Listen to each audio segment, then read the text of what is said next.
lancar semua. Tapi ternyata jebol juga informasi ke mereka kalau saya punya tiket baru ya ikhwan. Lalu apa yang terjadi?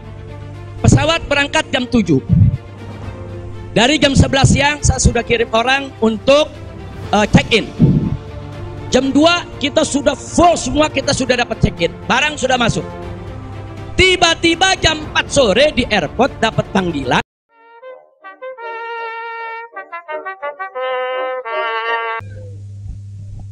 Assalamualaikum warahmatullahi wabarakatuh.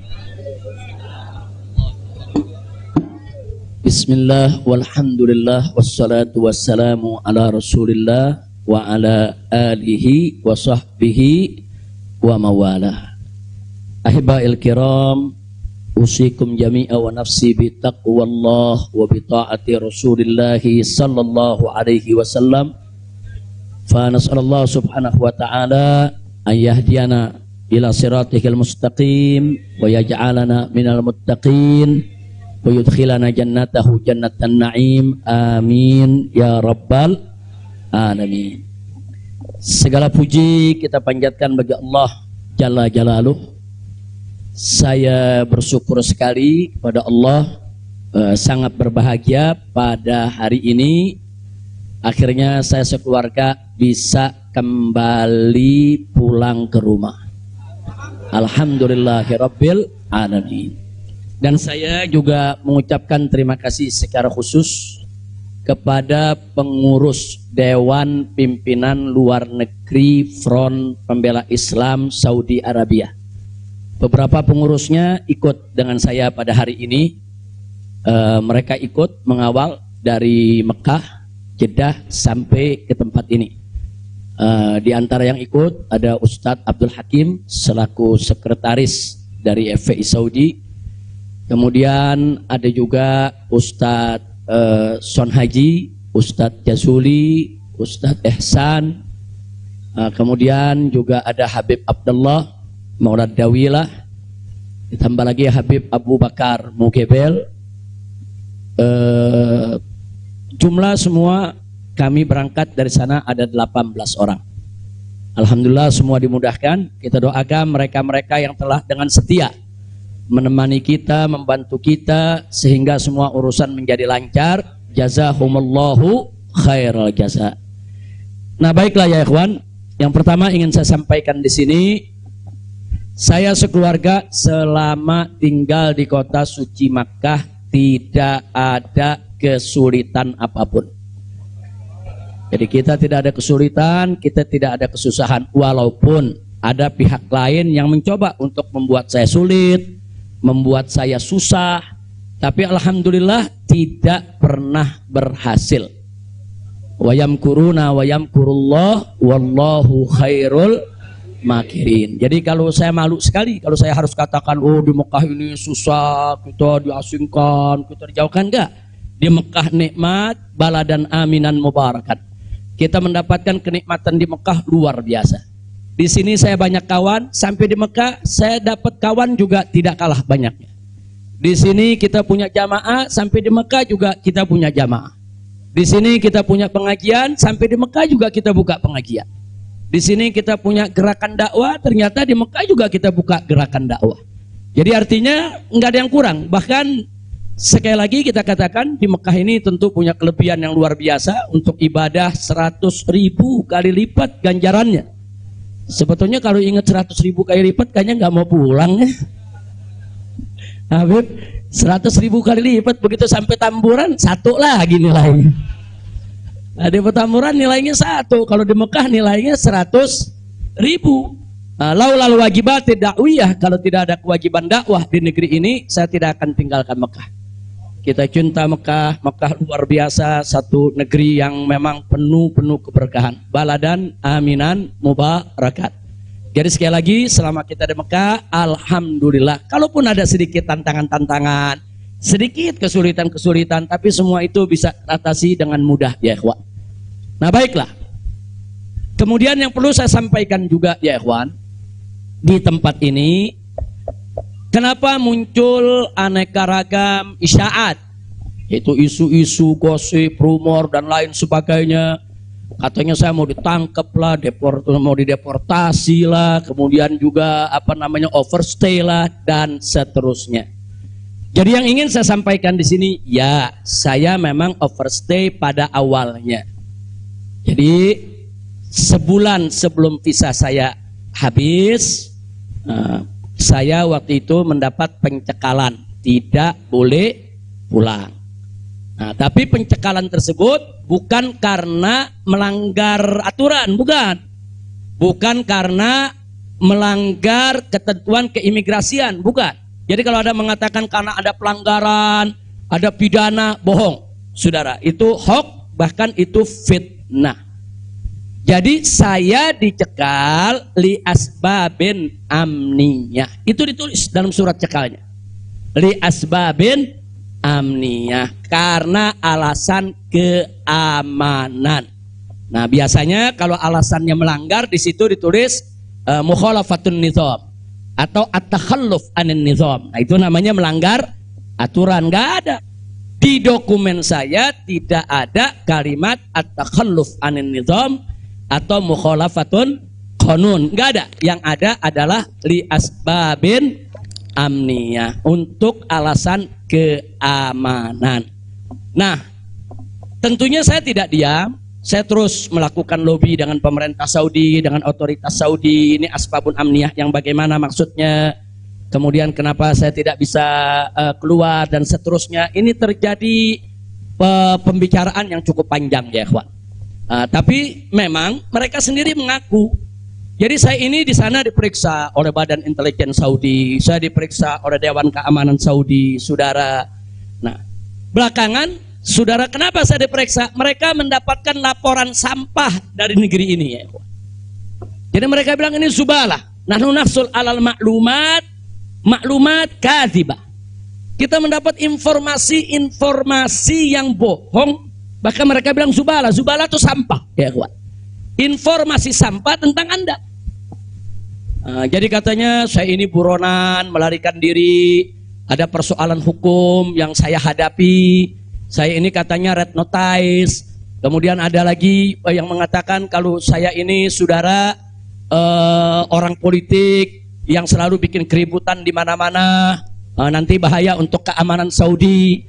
Nah, ini laporan-laporan semacam ini, saya tidak mau menuduh siapa yang melapor, si A atau si B atau si C ya kawan. Tapi ini ada.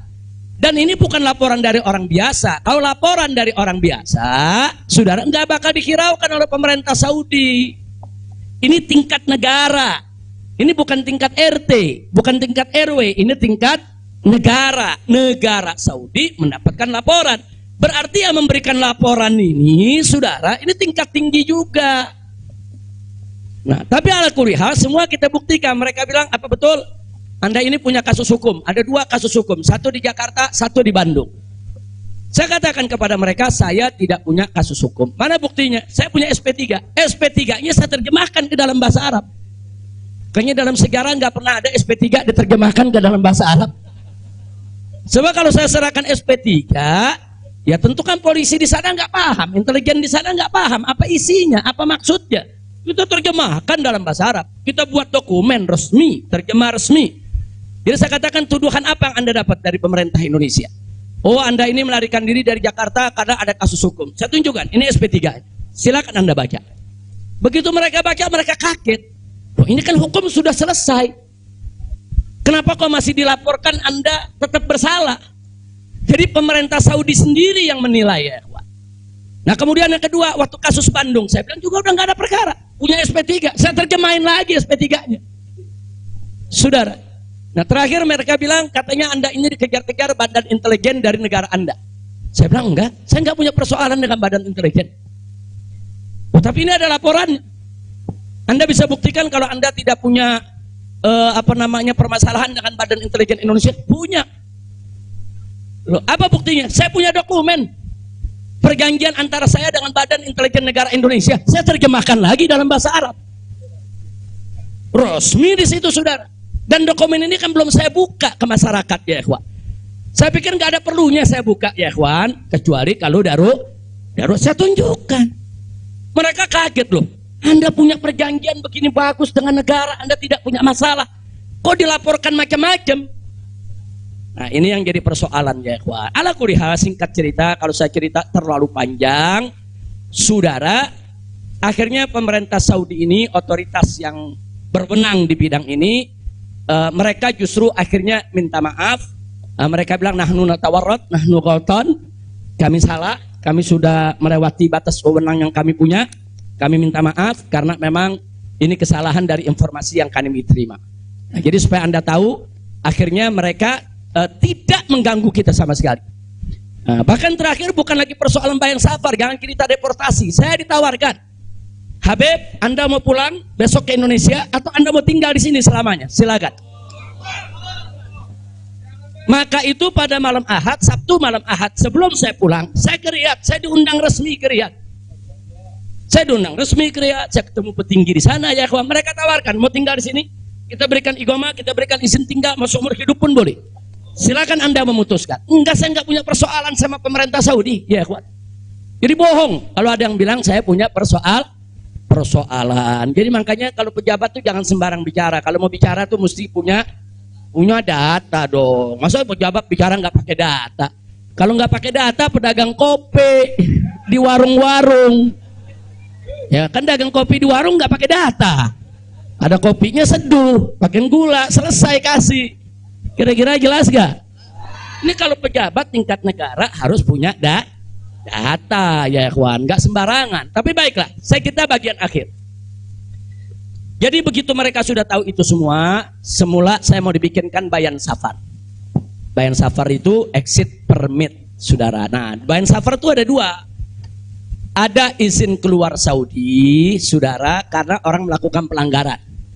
TKI yang melarikan diri dari majikan, atau umpamanya ada tenaga kerja yang melakukan pelanggaran pidana, mencuri, berkelahi, atau membunuh saudara. Nah, mereka ini kalau diusir dari Saudi itu namanya deportasi dengan bayan safar. Tapi ada juga jenis bayan safar lain. Nah, seperti apa? Seperti orang yang mendapat suaka politik, itu kan perlindungan.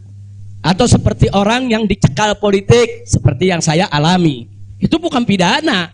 Atau seperti mereka yang kehilangan warga negara, seperti orang-orang Rohingya yang tinggal di Mekah, itu mereka nggak punya warga negara, saudara. Tapi kalau suatu ketika mereka mau pulang ke negerinya, diberikan bayan safar kalau mereka mau pulang. Nah, kalau mereka nggak mau pulang, mereka dijamin silakan tinggal di Saudi Arabia. Nah, jadi ini namanya bayan safar.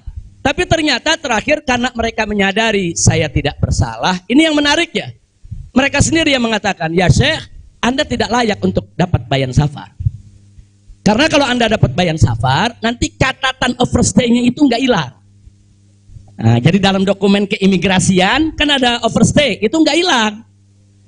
Nah, walaupun Anda tidak dicegah, tapi catatan itu kan jadi buruk. Anda nggak pantas untuk mendapat catatan buruk karena Anda tidak bersalah. Jadi saya tanya, lalu apa mau diberikan? Jadi dibatalkan itu bayan safar. Lalu apa mau diberikan? Kami perpanjang visa Anda. Jadi selama 2 tahun lebih, 3 tahun setengah itu ya kawan, seolah-olah saya punya visa umurnya 3 tahun setengah. Tidak ada overstay ya kawan. Nah, cuman pada saat mereka tanya, mau diperpanjangnya sampai kapan ya Syekh? Dia tanya, saya mau sebulan, mau 2 bulan lagi. Saya katakan enggak, saya mau pulang tanggal 9 insya Allah. Jadi cukup bayan safar, bukan bayan safar, tamdidnya cukup sampai tanggal 11 ya kawan. Nah, cukup tanggal 11, tanggal 9 insya Allah saya pulang. Nah, jadi ini yang perlu saya sampaikan sekaligus klarifikasi, bohong. Kalau ada mengatakan saya melanggar aturan di sana, saya dicari, saya mau dipenjara, bohong.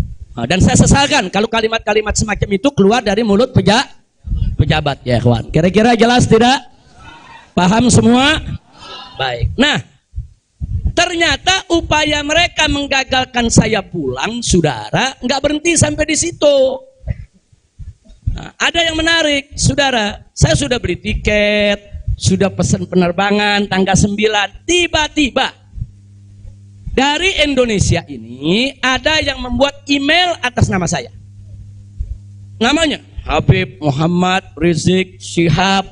Saudara, pakai foto saya. Email ini dikirim ke travel tempat saya memesan tiket. Nah, apa isi pesannya? Bahwa kami tidak jadi berangkat, mohon dibatalkan. kami punya jadwal. Jadi ada upaya begitu. Ini bukan, jadi ada yang bilang, ini kan cuman pura-pura jadi korban, ini pura-pura playing victim. Enggak, memang benar mau dibatalkan ya, ikhwan. Tapi ala kulihat travelnya telepon langsung ke kita, apa betul Anda ingin membatalkan? Kita bilang enggak, ini ada email dari nama Anda. Saya katakan itu email palsu. Nah, ala kulihat tidak dibatalkan. Tapi nggak puas sampai di situ, ya ikhwan. Malam Ahad kemarin, malam Ahad yang lalu, pada saat saya ke Riyadh, ada gerakan lagi. Mereka membuat email atas nama travel. Travel tempat saya beli tiket.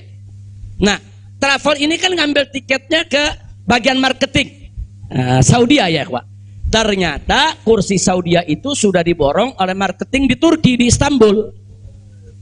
Jadi dibuatlah email atas nama travel, dikirim ke Istanbul. Minta supaya jadwal saya, istri dan 2 putri saya dibatalkan. Dan dibatalkan. Nah, jadi malam-malam Ahad itu sudah batal. Saya punya jadwal ya, kawan. Tapi saya katakan kepada teman-teman pengurus FPI di Mekah, jangan diumumkan. Diam, kalau diumumkan ini nanti, kalau ini diumumkan ya kawan, padahal kita kan masih punya peluang untuk melawan itu. Kita masih punya peluang. Untuk memperbaharui, kita masih punya peluang untuk beli tiket lain. Maka itu kita diam, tidak kita umumkan. Kalau yang pertama kita umumkan, pembatalan yang pertama itu kita umumkan. Yang kedua tidak kita umumkan. Nah, tujuan saya kedua untuk tidak diumumkan apa? Supaya musuh-musuh, penjahat-penjahat, bajingan-bajingan yang membuat itu sudah merasa menang ya ikhwan. Dia kan merasa menang, ketawa-ketawa. Udah batal lo. Besok kalau lo ke airport, begitu masuk ke counter, nama sudah tidak ada. Biarin aja dia senang ya kawan. Nggak apa-apa, biar dia senang. Jadi sengaja kita biarkan. Nah, kemudian kita hubungi travel yang ada, kita minta untuk ganti kode booking. Nah, ada tambahan biaya, kita tambah biayanya. Tetap kita minta tanggal itu untuk kita dapat kursi. Dan kita dapat. Kita diam ya kawan. Kita nggak umumkan kalau kita punya tiket baru. Nah, ini kita tidak umumkan. Lancar semua. Tapi ternyata jebol juga informasi ke mereka kalau saya punya tiket baru ya kawan. Lalu apa yang terjadi? Pesawat berangkat jam 7. Dari jam 11 siang saya sudah kirim orang untuk check-in. Jam 2 kita sudah full semua, kita sudah dapat check-in. Barang sudah masuk. Tiba-tiba jam 4 sore di airport dapat panggilan, saya punya putri yang satu tiketnya batal. Ini permainan gila-gilaan ini ya kawan. Nah, kita tanya, kita konfirmasi ini bagaimana bisa batal ini? Ya alasannya katanya ada ATM palsu lah, ada orang mengaku bahwa ATM-nya dipakai lah, duitnya dicuri lah, dan lain sebagainya. Tapi tujuan dia, kalau saya punya putri itu batal, saya nggak bisa berangkat. Kenapa? Karena saya kafilnya. Nah, peraturan di Saudi nggak boleh kafil keluar. Saya ini kafilnya kalau anaknya tidak keluar. Kalau anak istri keluar, saya tidak keluar masih boleh. Tapi kalau saya keluar, sementara anak istri tidak keluar, nggak boleh. Itu peraturan di Saudi. Jadi sekarang dia batalkan satu supaya saya nggak ikut berangkat ya kawan. Nah, jadi ini terjadi. Nah, jam 4 sore itu kita berkutat. Tapi alhamdulillah, saudara, otoritas Saudi bantu kita. Mereka juga terkaget-kaget. Oh, ini ada apa ini, kok pembatalan bisa begini? Mereka nggak pernah alami ini semua ya kawan. Nah, akhirnya jam 5 sore semua bisa teratasi. Jam 6 sore kita sudah masuk ke ruang tunggu dan jam 7 kita sudah bisa berangkat. Alhamdulillah. Nah, di sini yang saya ingin sampaikan ya kawan, kalau Allah sudah menentukan kita pulang, mau kekuatan apapun yang mencoba untuk menghalangi tidak akan pernah mampu untuk melawan kehendak Allah. Alhamdulillah. Dan Nabi sudah mengingatkan kita, saudara. Sudah mengingatkan kita dari jauh-jauh hari, hatta manusia dan jin ini bersatu untuk memberikan manfaat kepada engkau, tidak akan pernah bisa kecuali manfaat yang sudah ditetapkan oleh Allah. Begitu juga saudara, manusia dan jin rame-rame bersatu untuk mencelakakanmu.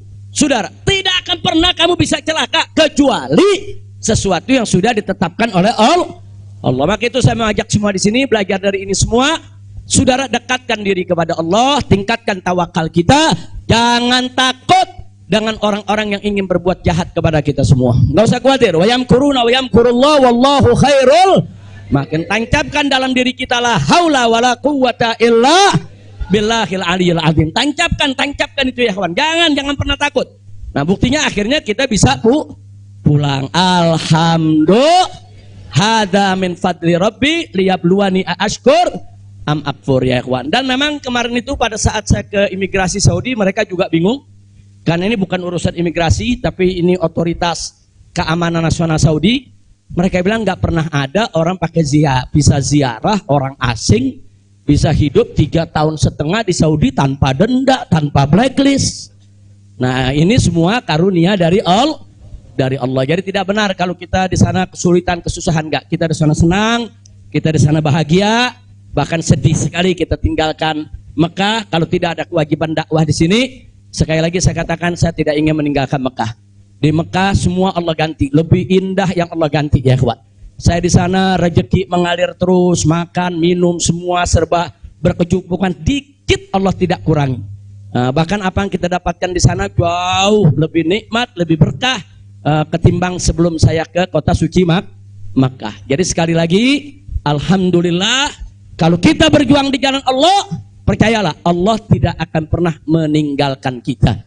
Allah nggak bakal tinggalin kita ya kawan. Dimanapun kita berada, Allah nggak bakal tinggalkan kita. Kalau kita berjuang untuk Allah, intan surullah yang surkum. Jika kamu ya ayyuhalladzina amanu, hai orang-orang yang beriman, intan surullah, jika kamu memenangkan Allah, membela Allah, berjuang untuk Allah, yang surkum, niscaya pasti Allah akan memenangkan kamu sekalian.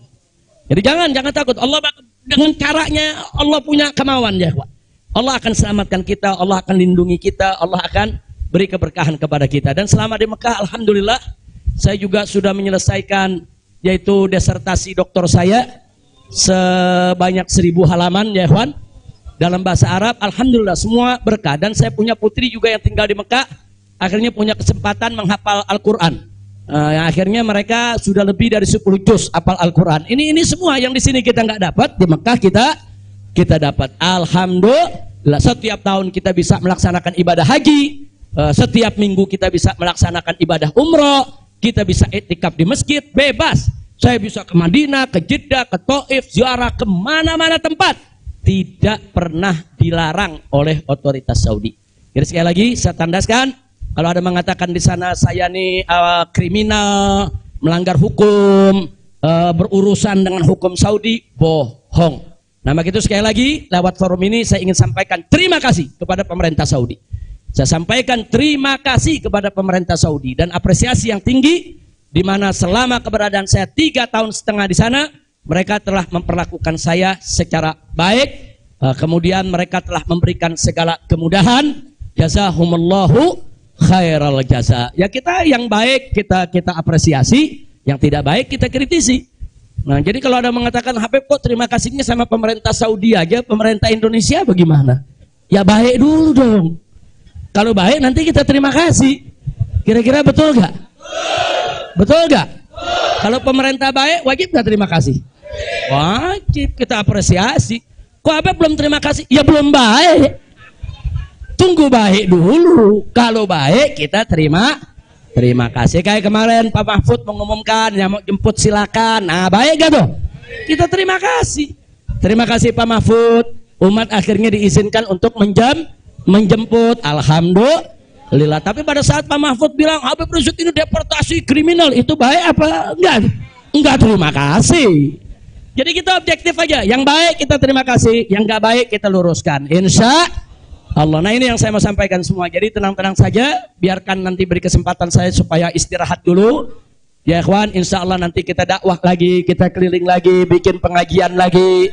Mudah-mudahan Allah Subhanahu wa taala memudahkan segala urusan kita. Jadi di sini saya mau tandaskan sebelum saya akhiri, sekali lagi kita yang ada di sini, habaib ulama, sekali lagi, kita bukan musuh pemerintah. Kita bukan musuh negara, kita bukan musuh tentara, kita bukan musuh polisi, kita musuh kezaliman, kita musuh kecurangan, kita musuh kemunafikan, kita musuh segala kejahatan. Betul? Betul? Nggak ada kompromi saudara. Melawan kedoliman, kemunafikan, kejahatan, tidak ada kompromi. Kalau ada mengatakan, Habib Rizik, bisakah ke depan ini kita melakukan rekonsiliasi? Saya katakan sekali lagi, rekonsiliasi hanya bisa berdiri atas dasar niat dan tekad yang baik ya ikhwan. Tapi kalau rekonsiliasi berdiri atas dasar kecurangan, kedoliman, kejahatan, saudara, tidak mungkin. Tidak ada rekonsiliasi saudara.